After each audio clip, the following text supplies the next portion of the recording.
आज जनकपुर में माड़वा बड़ा सुहावन लागे।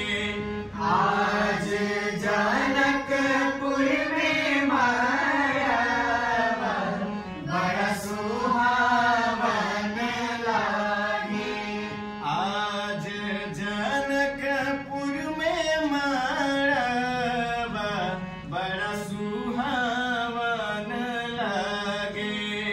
आज जनकपुर में माड़वा बड़ा सुहावन लागे।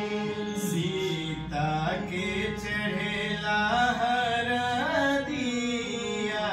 मन भावन लागे।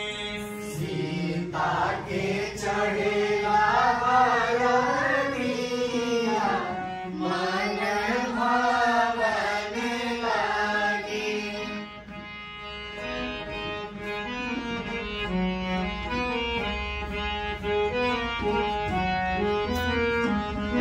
हरे हरे बसवा कटवेले जनक राजा। हरे हरे बसवा कटवेले जनक राजा। मन में सुनना माई के बाजेला आनंद बाजा।